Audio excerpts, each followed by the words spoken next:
I believe office in 2023 will be back to 30, 35 million square feet, if not 40. Residential, as a result of it, will automatically increase.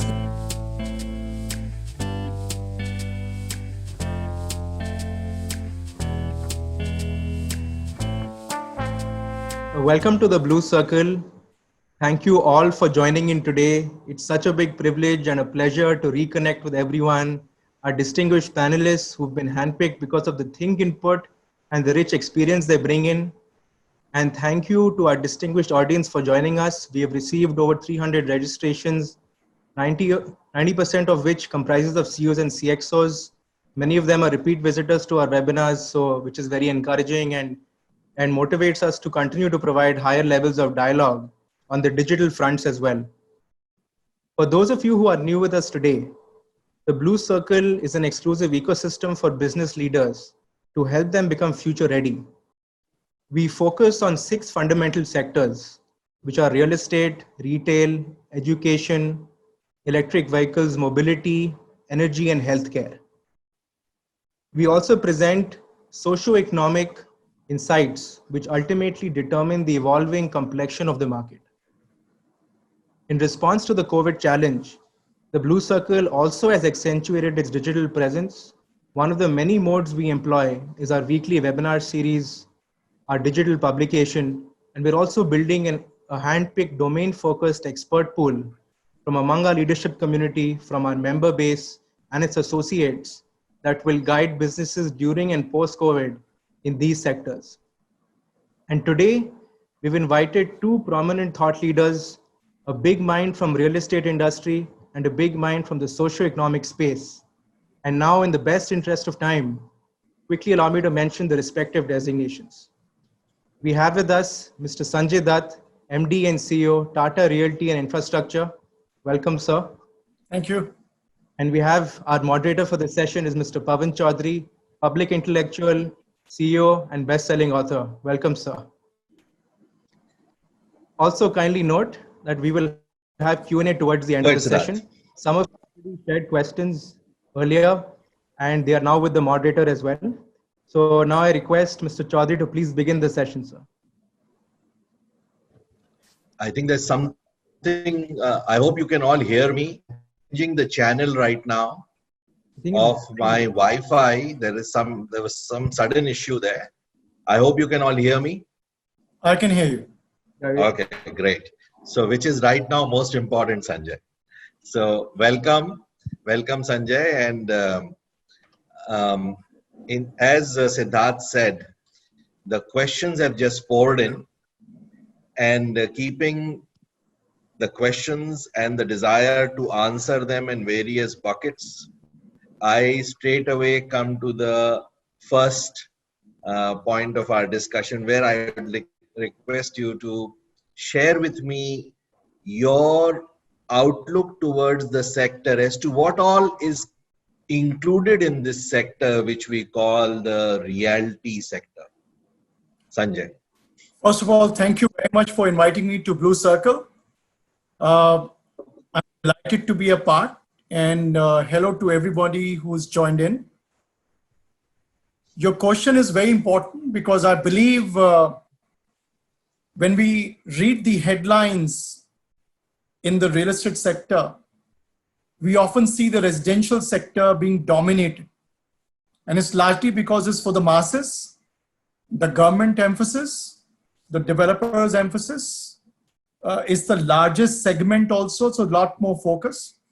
But in reality, and I would say the reality of the realty is that you have office, which is approximately 50 million square feet per annum of incremental demand, approximately 10 to 15 million square feet of warehousing and logistic incremental demand, approximately 5 to 10 million square feet shopping centers which are being developed, although demand is much more. And then we have concepts like co-work, co-living, student housing, and surprisingly, contrary to many's belief that real estate sector is going through some strong headwinds, the reality is something else. Office recorded the highest absorption last year, 47 million square feet, ever in the history of India. Although now situation may change. Likewise for all the other sectors. Even in the residential sector, affordable sector has actually grown and the mid and luxury have suffered. And it's more to do with the legacy project and sector residential focused developers than actually new launches. So the old stuck projects, unfinished projects, the legacies, because of over leverage, over speculation, the developers who are concentrated in highly speculative markets of NCR and Mumbai and some other across the country were facing the heat. So that's the broad summary, Pawan, for the real estate sector. Great. Very well put, Sanjay. You have defined the perimeter of the sector so that we will know what all we are talking about. Yes. You've also shared that there are many boats in this flotilla, and Yes. all boats are not in a storm. Some boats are speeding ahead. Also, there are some adjacencies which I would like to bring in and also request you to throw your light on. Are adjacent sectors like construction and infrastructure, which are also dabbled in by large players in your sector. But to that, I'll come a little later.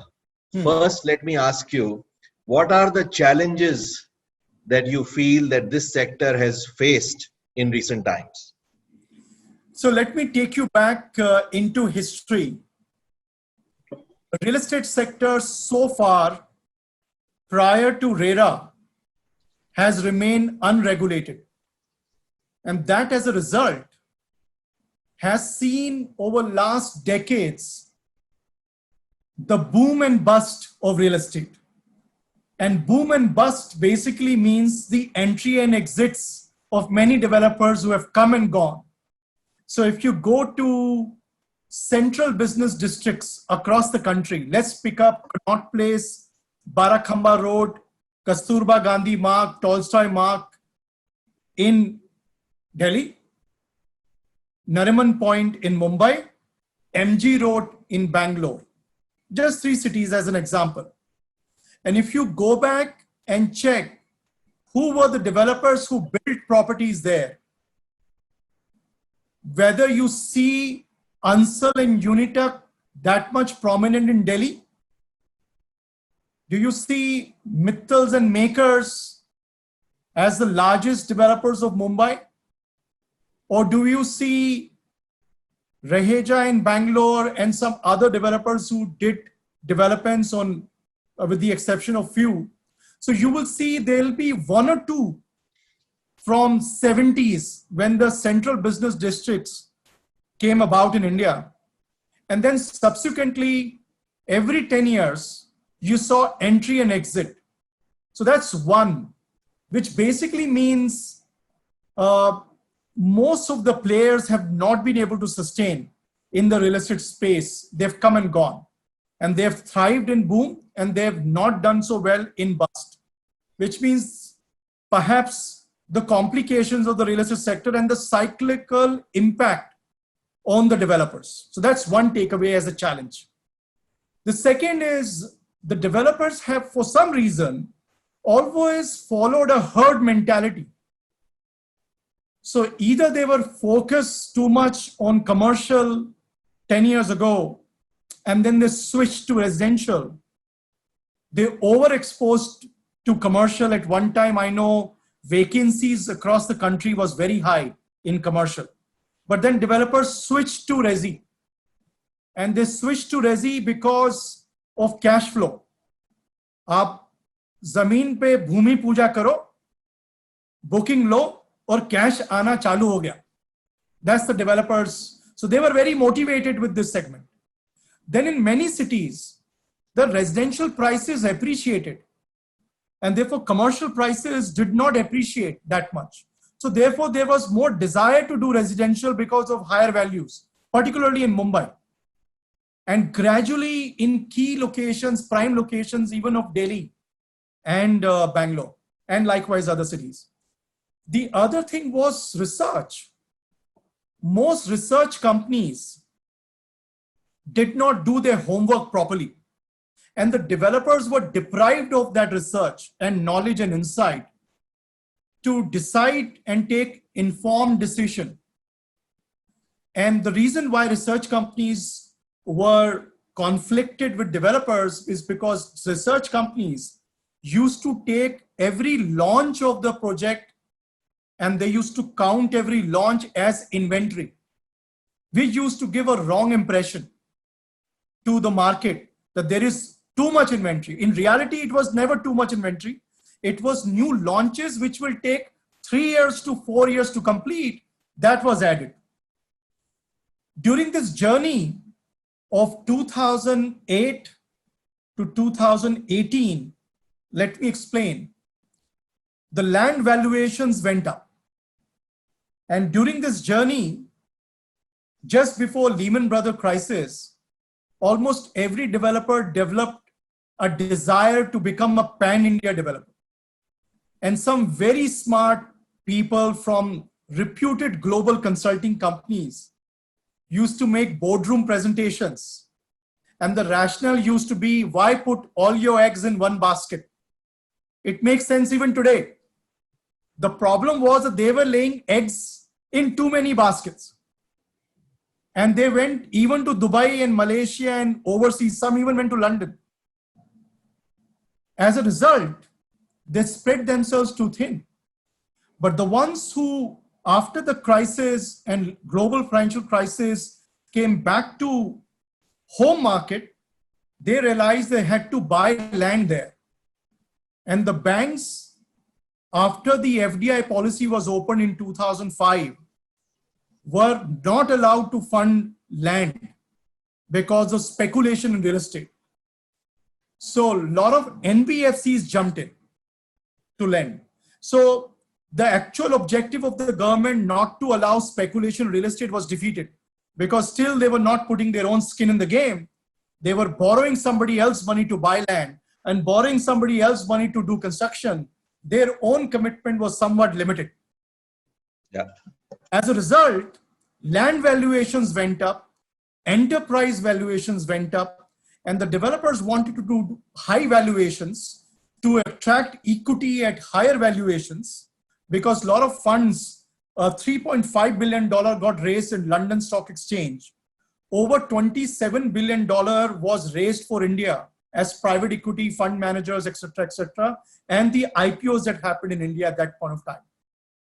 Yeah. When the valuations went up, the only way you could justify a viable project was to increase the price. And the only way you could increase the price is by doing luxury product.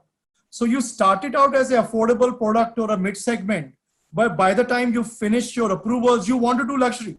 Italian marble, Italian fittings, the best specs, the best architects.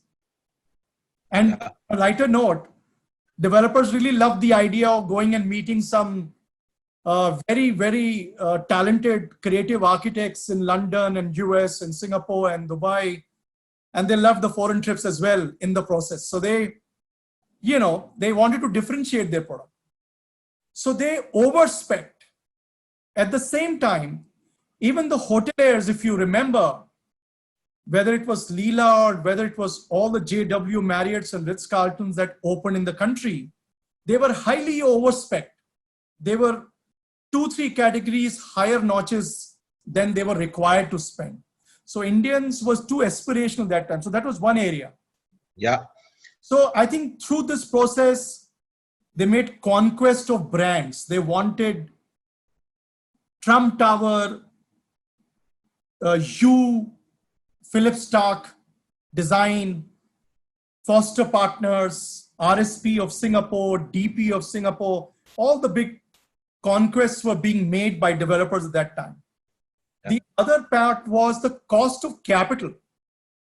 You see, India is one of the most expensive places to do real estate. Everything is in double digit. And the only thing that should have been in double digit, which was the equity IRR, they became single digit. So that was another interesting angle. So I've covered Yeah, I think. conquest of brand, luxury, research, No. herd mentality. I think it was a great start. So what you have basically said is that the business families which were there in this sector did not stay long enough. And secondly, there was herd mentality. Whoever was there in the sector were all going in the same direction rather than finding their own niches, which you spoke of in the beginning when you said the perimeter. Correct.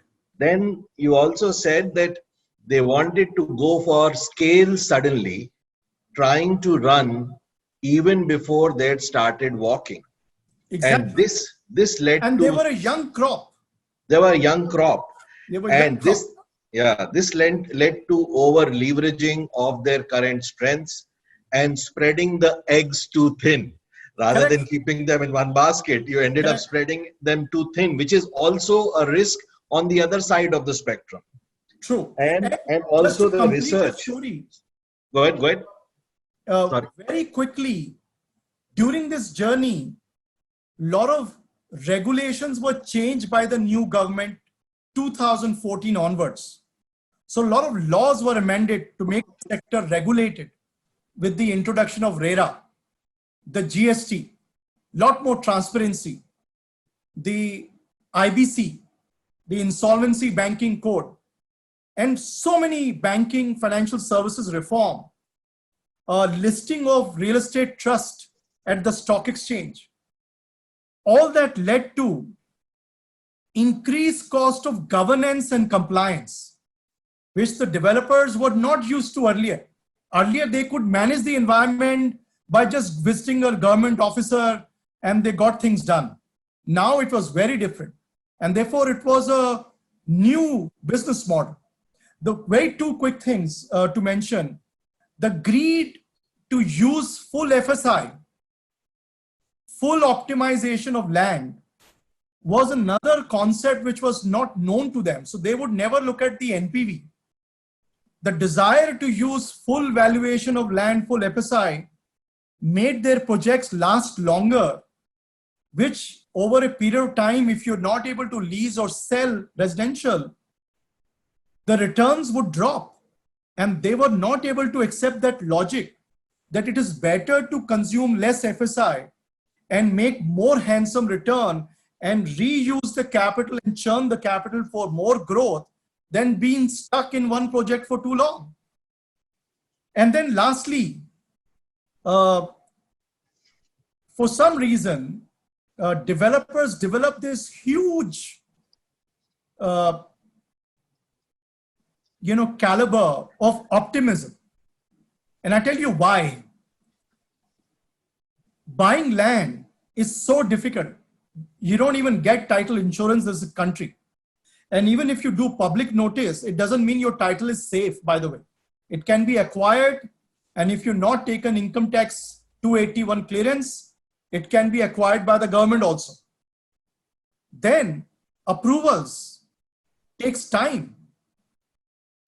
Environment permission takes time. So at every stage, the developer has to put so much of fight that if they're not optimist, they will never get real estate development up and running. So as a result, by design, the developers were a very optimist community. And this is very interesting because they were so optimist, during the bust, they remained in denial. They remained optimist. Markets will change, demand will come back. The new government has come. The new government will make things better than the previous government. Now, when you look back, things have deteriorated, not gone better for the sector. So this denial was largely incubated, seeded by the inherent characteristics of an optimist by design. And on the other side, there were people who were always making very bold statements of pessimism. So if you go back in history, Pawan, very quickly, I'll sum this up. Call center business going to Philippines, India will lose jobs and real estate will crash. In 2000, 8, thereabout. Then came the next question, big headline, cost arbitrage of India. India was always considered cheap labor cost. Labor cost was going up, cost arbitrage would be lost. That was a bold statement, and therefore real estate will crash. Then artificial intelligence came. Then came global financial crisis. At every stage, the big statements of pessimism were made by analysts and some critiques. And now the latest is work from home. Now you don't need to come to office. You stay at home. Please don't do anything outside. You don't need office space, and therefore office market and real estate will crash. Again, very strong statement of pessimism. So Indians by design have this dying urge of extremism, whether too optimist or too pessimist, never a balanced view. So that's something which, these were the challenges in my opinion, which caused a lot of challenges for the real estate sector also. Yeah. So you feel that definitely the sector required some cleaning up, some antibiotics, but what the new government brought in its good intentions was chemotherapy. So there was, instead of antibiotics, sudden surge of cleaning material, and that created its own side effects, and the cost of compliance really went up. Then the other side you're saying is optimism. There was an overdose of optimism, which thrives most in lunatic asylum. And Yes. there was also a simultaneous pessimism or writing off the Yes. current situation completely or current prospects completely because of some threats which have come on the horizon. And in another discussion, we were talking about this, that when change comes, it doesn't mean, if change is inevitable, it doesn't mean that it will obliterate everything of the past. Correct. For example, when the internet came, some people said that now retail will happen online and Correct. education will happen online. And Correct. that is why schools, universities, and malls are gone. But how change came was those things thrived and other Omnichannel things became- also parallelly moved on. They were So- complementary to each other. Complementary to each other rather than obliterating the past. Correct. So this kind of a balanced perspective, not only from Indians, but also from our analysts, is very much required, you are saying, right? So somewhere there was an element of greed, right? Because the aspiration to grow pan-India, there was basically the desire of greed. Nothing wrong with that, by the way. But interestingly, I saw lenders also getting greedy. The banks and NBFCs were making equity kind of returns in debt instruments. If you're giving debt at 20, 24%, which is what you get in equity. In fact, if you pick up the top listed companies, nobody will cross 10, 11%. They would all be below 8% and 10% margin. P ratios is a separate thing, but just the margin, if you look at closely in the balance sheet, is very different. So what was a real estate challenge for a very long period, and the stress that came from the government because of regulatory changes and disruptions, fueled by the greed of NBFC, it snowballed into a big issue.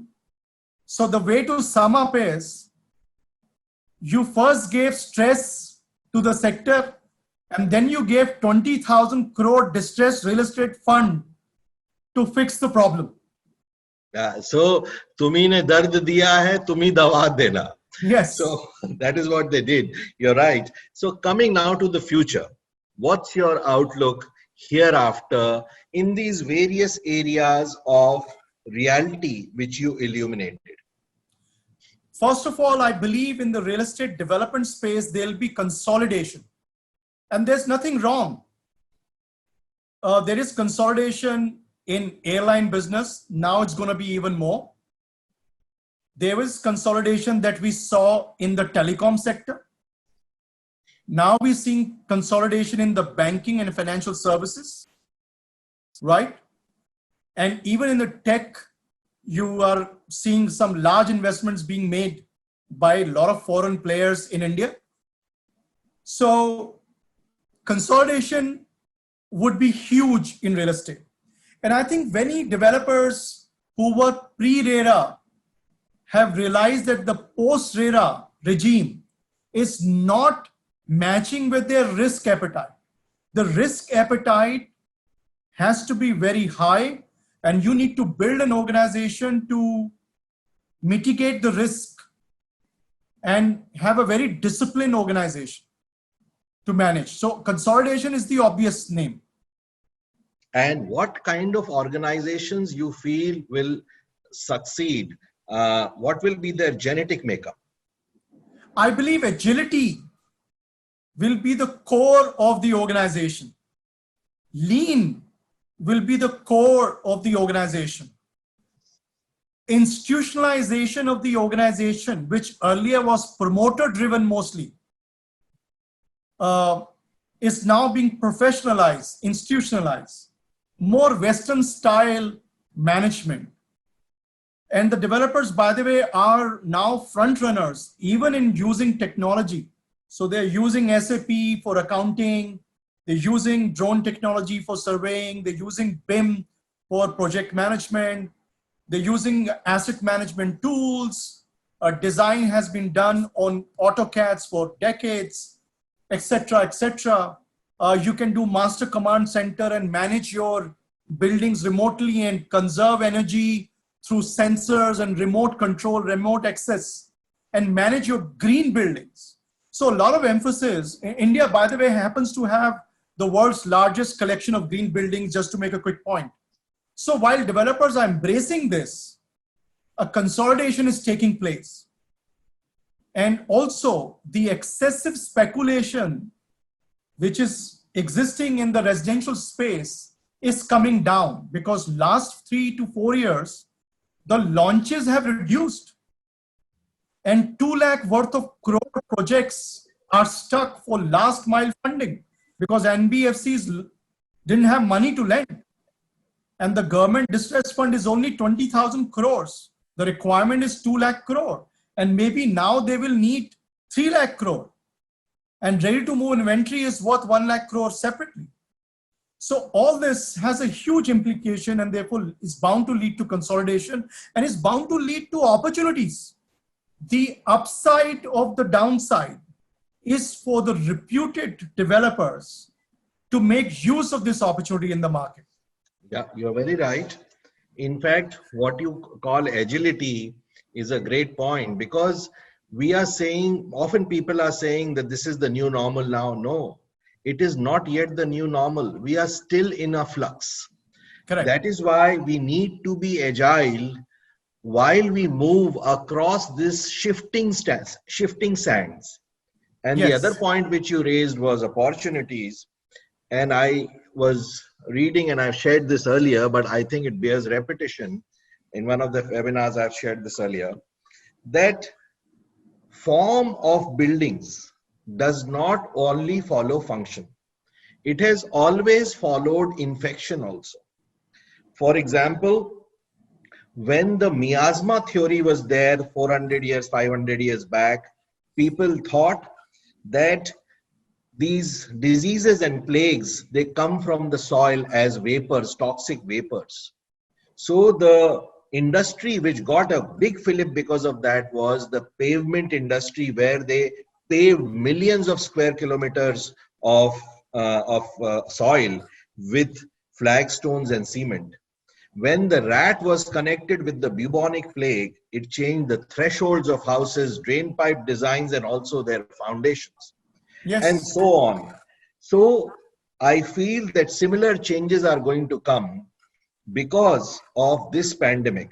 And those builders who you said are agile and sensitive and perceptive and looking at the socio-economic grain which is changing and floating their ideas and projects on those changing that Hmm. changing grain are really the agile ones. What is your comment on that? I believe just the way terrorism left a lasting impression on the minds of people, and today every building you see the security standards, they've really gone up. COVID-19 will leave a permanent mark on how we design, build, manage our ecosystem. So not just real estate, but also the experience inside the real estate. All Yeah. change. The emphasis, it's very unfortunate. Delhi suffers because of pollution during winters. So 3 to 4 months we remain shut. Mumbai suffers because of monsoons and floods. Chennai every now and then gets the tsunamis, and even now we're preparing for one. Karnataka has its own issues. So every city is battling. Karnataka has also had pollen issues and water issues. So a lot of emphasis is being put by Tata Housing, Tata Realty, other reputed developers on what kind of systems, technology, and tools we need to follow to create a healthy environment for people to breathe in. So not just green, but air quality, lux levels. The open spaces. Earlier, open spaces were just simple landscape. Now we're designing flexible work environments and recreation. Today, we're designing our IT parks, which also does rock concerts, quizzes, performances to engage. So it's not we are servicing the tenants, we're actually managing communities living inside those parks. How to engage with those communities? Can we create stickiness that the retention is high in our parks and our employees are willing to give a higher rent? Because when they work in our park, their employees don't leave. And they're happy to work with low salaries because they love the environment inside. So a lot of emphasis is going on the beneficial use of real estate and not the brick and mortar. Absolutely. And also in the homes, it is changing. I'm realizing, for example, that I need a nice Zoom corner in my home. Plus, I need strong acoustic barriers between one room and another, because sometimes there are conversations, formal conversations like this one happening with you, where I do not want to be distracted.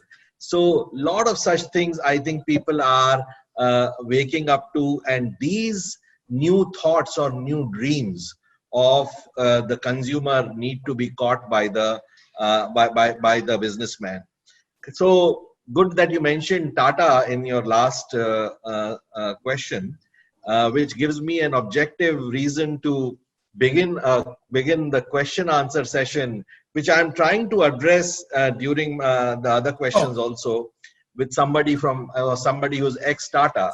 He is the ex vice president from Tata, Mr. Anil Shastri, son of Mr. Lal Bahadur Shastri, who is also the union minister, who was the minister of finance in the Congress government. So his question is personal question, that what about those investors who are presently holding properties and wish to sell them, and especially when today the market price of land has become less than the circular rate? So what will be your recommendation? And thereafter I'll come to the other questions and buckets. I think it's a good question. So there were two kind of buyers last 10 years. Originally, there were three.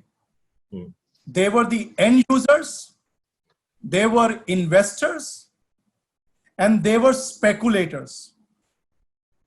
Now, most of them thought they bought financially hedge instruments and not real estate. They thought property prices will keep going up, and there is a guarantee given by the developer that it will never come down. Because the previous generation saw so much of wealth being created. But because of over speculation in NCR market and Mumbai metropolitan region, prices did come down, and therefore they did not make returns the way they thought they would. And there is still some time before the prices go up, although in some places prices have started to go up, just the way in commercial. So today is not the right time to sell. Today is the right time to buy. So that's a sales pitch. No, not a sales pitch. Yeah, okay. I believe today you have a ready inventory with no GST and substantially lower cost. And the developers have not increased the cost, but they have absorbed a lot of increases in labor charges, input credit being taken away by the government from developer, taxes gone up, etc., etc., and cost of capital we already discussed. So if you're buying today, you're buying much cheaper.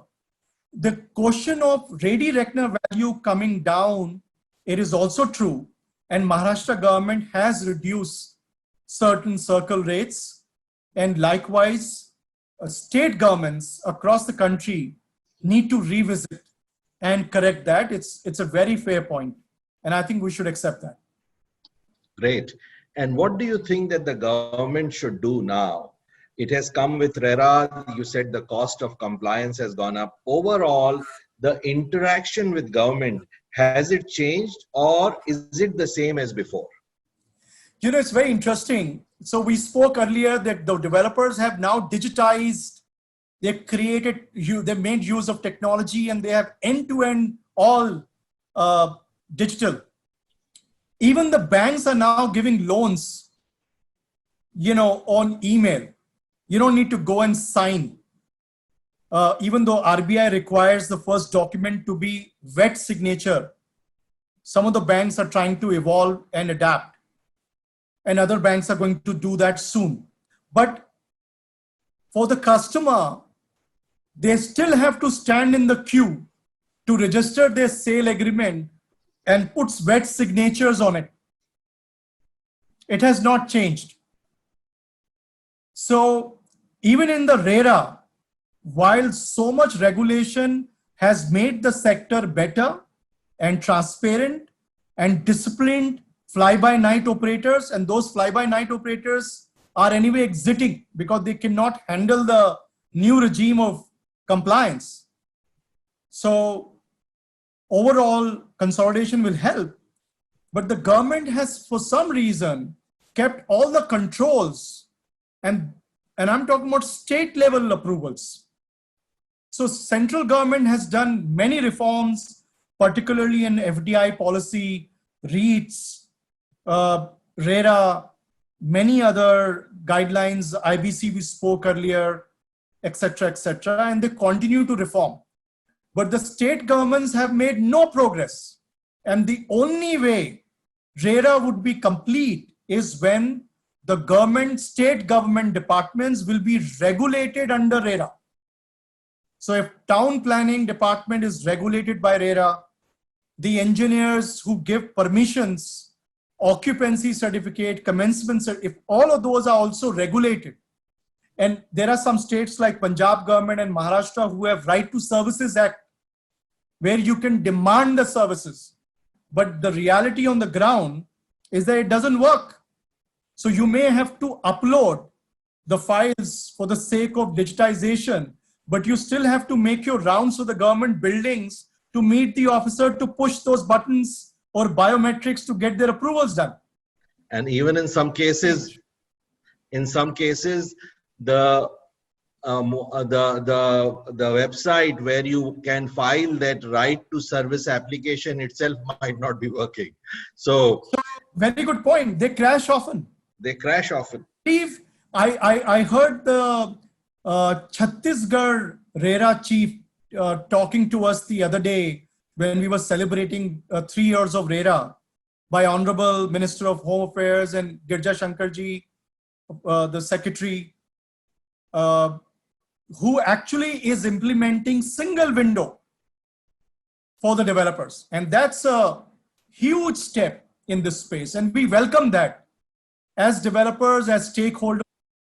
That will help the economy, will deliver faster, better, and we will add to the GDP of this country.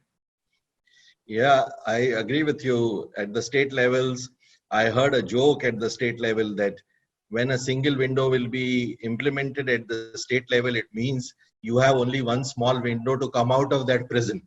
So, no, I believe, jokes apart, I believe there are a lot of young bureaucrats that I've met. They are genuinely concerned to make a difference to this world. And I see a lot of encouragement by the government and state governments. So it's just that they need to accelerate that, I think. Yeah, I fully agree with you. And these new bureaucrats, the breed which is coming is quite different. I also feel that at the central level, tell me if I'm right, at the central level, the kind of agility we have seen is not still percolated down to the state level. And which is why during this crisis also, all those goods which are dependent on a supply chain were moving at the central level, but getting stuck at the local levels. So yes. I hope that realization comes.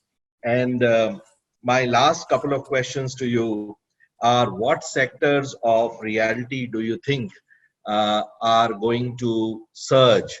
For example, one of the sectors you spoke about was senior living in the beginning when you were setting the perimeter. So which sectors or subsectors of realty will surge?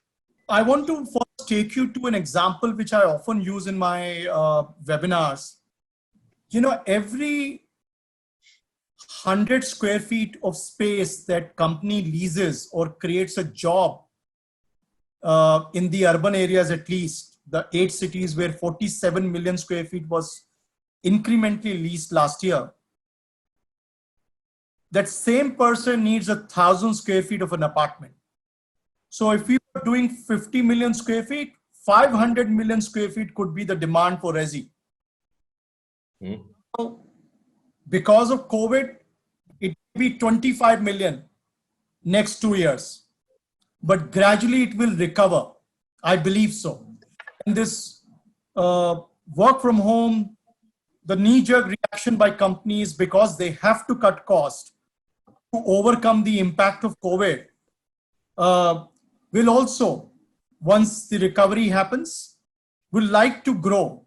And therefore, I've seen this during global financial crisis as well. When the peak was 35 million square feet net absorption, and it came down to 19 million square feet net absorption. So it came down quite dramatically, but then it reached 47 last year. So I believe office in 2023 will be back to 30-35 million square feet, if not 40. Residential, as a result of it, will automatically increase. In fact, today, all those tenants, there was another question a lot of people used to say in my earlier, when extreme optimism or pessimism. Everybody wants to use Uber. Nobody wants to buy a car. All millennials prefer leasing. They don't want to buy a residential apartment. It's better to do OYO than buy residential. And therefore, SoftBank also believed. And you know what happened? Rest is history. They also invested in co-work because people thought co-work will be the new game. Yes, it will grow, but will it? 600 million square feet of office space and 14 million square feet of co-work. No comparison. And it will grow. It will complement. But will it take over the conventional office? The answer is no. So office, residential will bounce. The tenants who were very poorly treated during COVID situation because, you know, the societies and the landowners were concerned, and they were also insecure. Today they believe that at least sir पे छत तो जरूर होनी चाहिए. At least एक तो होना चाहिए. You may not buy a second and third.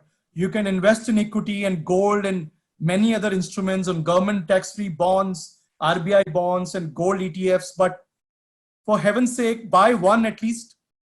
You're absolutely right. I believe the demand will go up. And we are already taking the, like I said, the COVID will leave a permanent mark on our design. We are now designing homes where you can give privacy to both husband and wife to work from home without intruding on each other. Giving privacy to the kid. How can we increase fiber optic to give real office environment? How can we make the air cross ventilation and the air conditioning, because people don't want to use air conditioning in homes for some reason. It's very much like you buy a Mercedes Benz, but you look for 2-3 hours where to park. They don't want to pay $100 for car park. They buy crore worth rupees of car, but they're just human psyche here in this country. So we're trying to see how we can design homes to give them the comforts of the office environment, because occasionally there is no harm working from home. No, that's wonderful. It's Yeah. wonderful that you're already leading that Yeah. change and responding to that emerging need.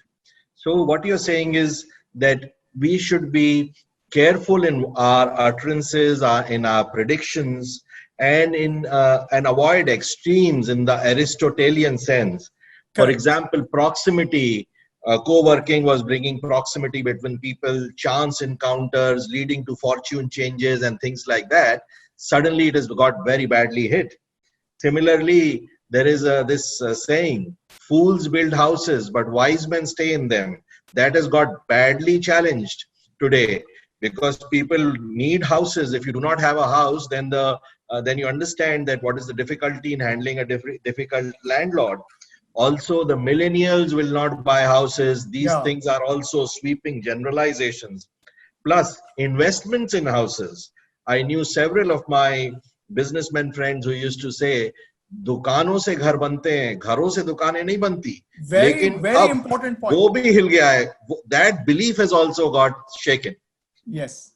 But let me share something very quickly with you. You know, residential real estate gives you an opportunity for two things. You borrow money from the bank because you're a salaried class. You borrow money from the bank at a very subsidized rate. And you invest in residential. You're able to create wealth, which otherwise you can't. Right? Because buying 3 crores, 4 crores, all of a sudden you can't pay from your salary.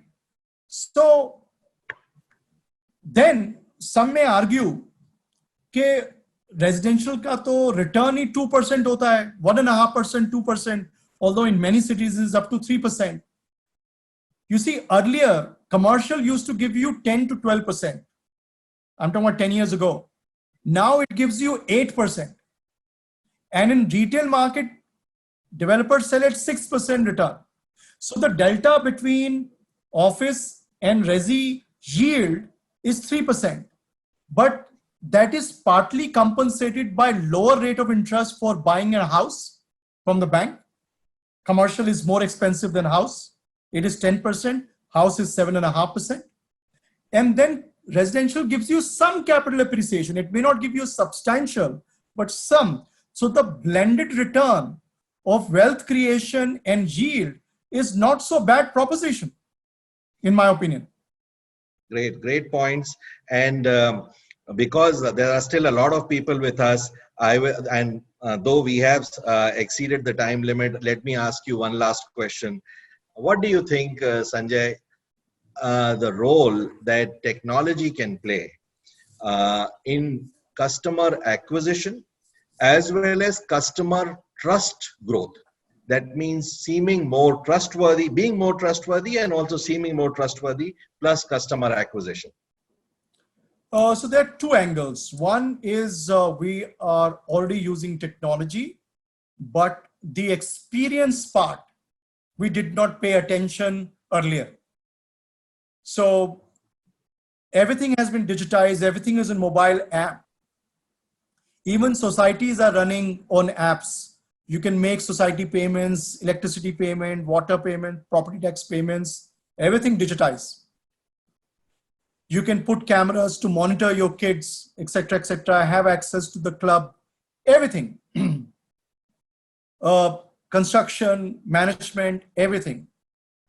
However, and even the customer lead generation. So we are using data from analytics from Google, Facebook, and we're buying that data and linking it to a software which enables a call from a sales officer, which reaches whoever types that I'm looking for a 2 BHK, receives a call from a salesperson in less than 10 seconds of that Google search or Facebook search.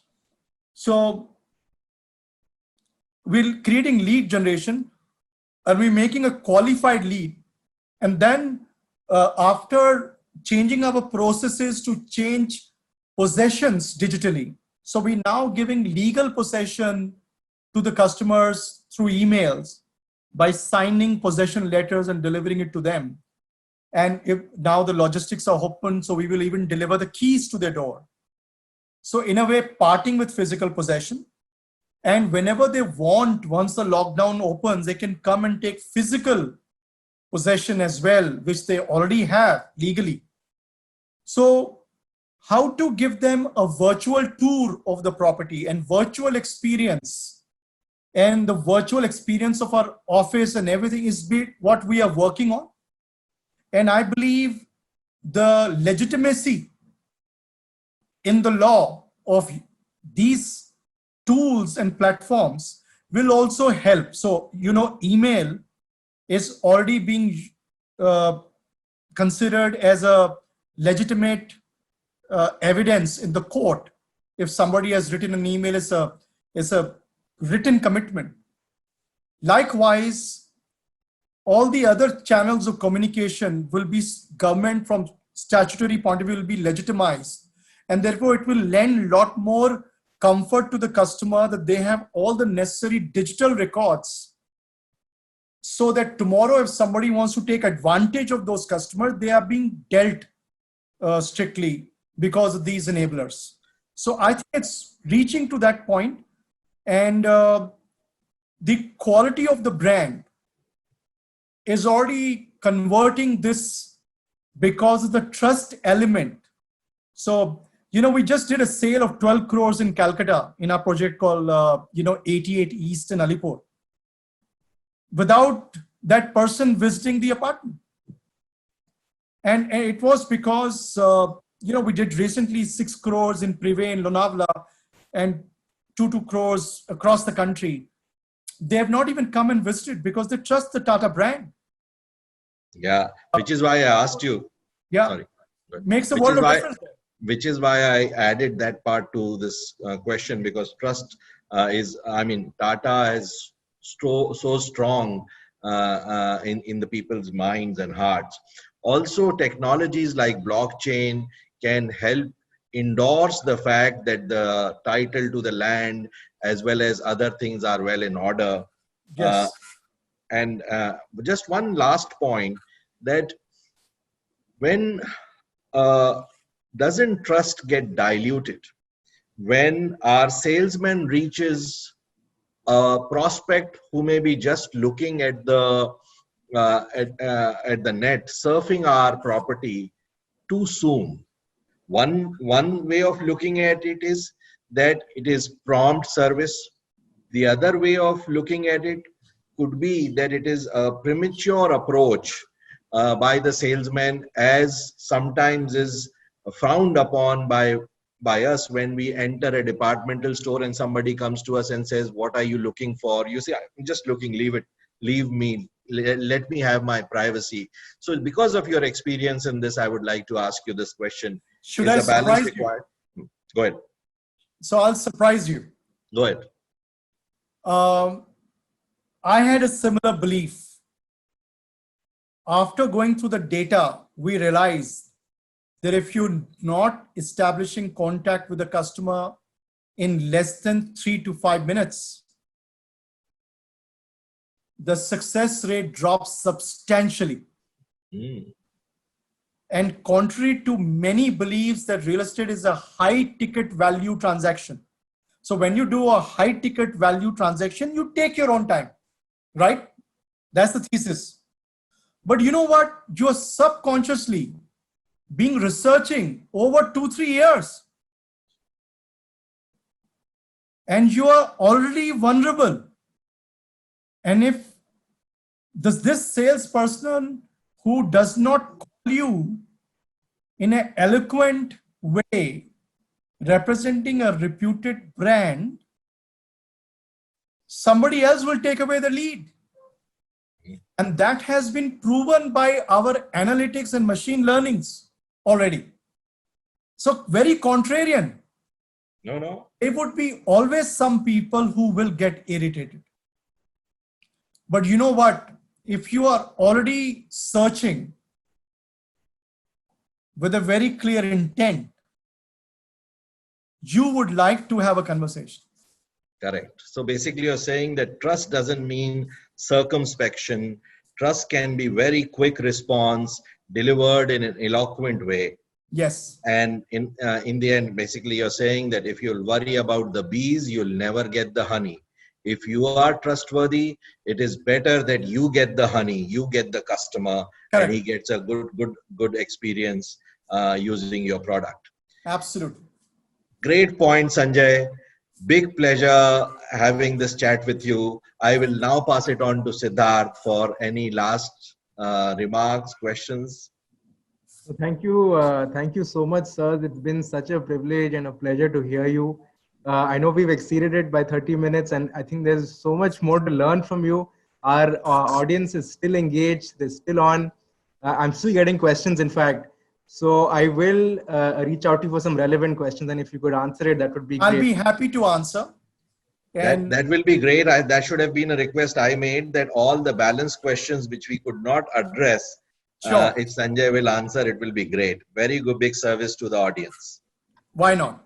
Thank you very much for having me.